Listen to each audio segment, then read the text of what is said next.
गुरुर्ब्रह्मा गुरुर्विष्णु गुरुर्देवो महेश्वराय गुरुर्साक्षात् परब्रह्म तस्मै श्री गुरुवे नमः। मेरे प्रिय साथियों व योग साधकों, आप सभी को प्रणाम। स्वच्छ स्वस्थ समृद्ध जीवन की राह विश्वकर्मांचल योग प्रवाह। आज के सत्र में हम सीखेंगे प्राणायाम के संबंध में। महर्षि पतंजलि योग सूत्र के अंतर्गत कहते हैं, यम नियमासन प्राणायाम, यम नियमासन प्राणायाम, प्रत्याहार धारणा ध्यान, समाधि अष्टावंगानि, समाधि अष्टावंगानि। अर्थात यम नियम, आसन, प्राणायाम, प्रत्याहार, धारणा, ध्यान, समाधि, जिनको कि अष्टांग योग कहा गया है। अष्टांग योग का चौथा अंग प्राणायाम। प्राणायाम दो शब्दों से मिलकर बना है, प्राण धन आयाम। श्वास वायु, जिसको कि साइंस में ऑक्सीजन कहते हैं, संस्कृत में प्राण कहते हैं। इस प्राण के आयाम को नियंत्रित करना, संतुलित करना, विकसित करना ही प्राणायाम कहलाता है। प्राणायाम करने से हमारे शरीर की सुप्त शक्तियाँ जागृत होती हैं। आसन से हम अपने स्थूल शरीर को वश में करते हैं, जबकि प्राणायाम से हम अपने सूक्ष्म शरीर को वश में कर सकते हैं।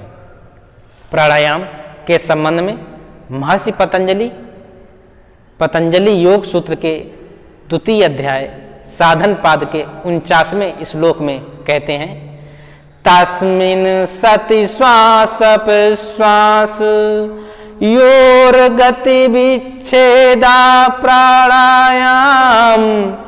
अर्थात आसन की सिद्धि हो जाने पर श्वास प्रश्वास का स्वतः ही रुक जाना, नियमित हो जाना ही प्राणायाम कहलाता है।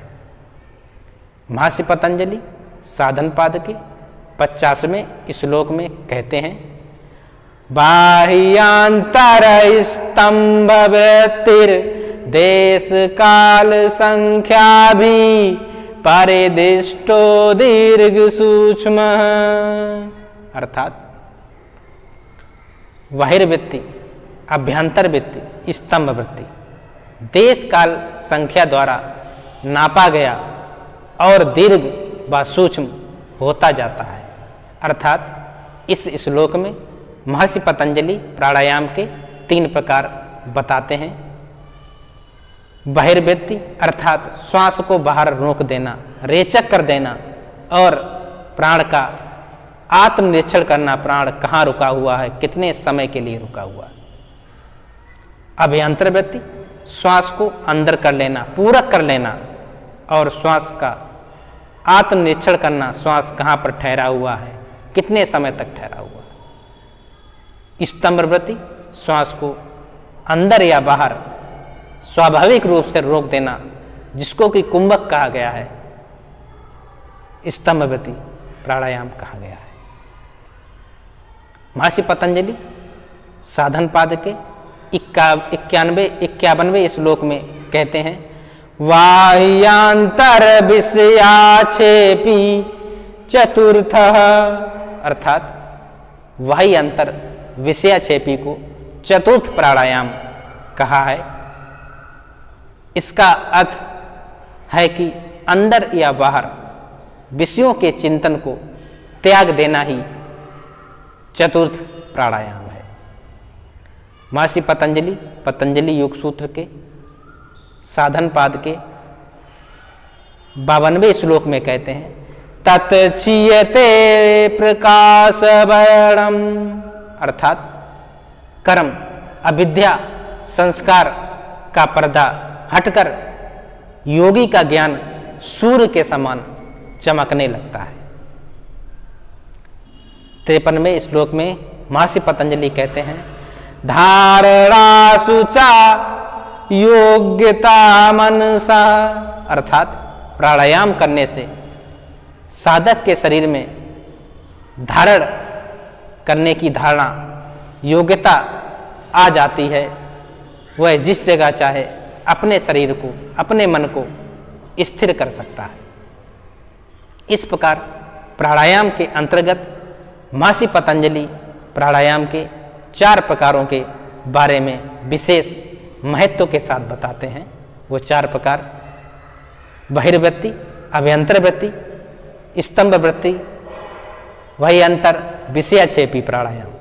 प्राणायाम करने से शरीर को दिव्यता प्राप्त होती है, प्राणों का पोषण होता है।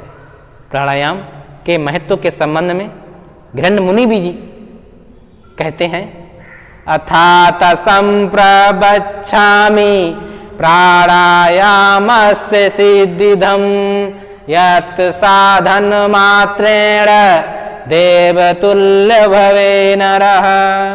अर्थात प्राणायाम करने से, प्राणायाम की साधना करने से मनुष्य देवों के तुल्य हो जाता है। तो प्राणायाम का ज्ञान सीखिए और लाभ उठाइए।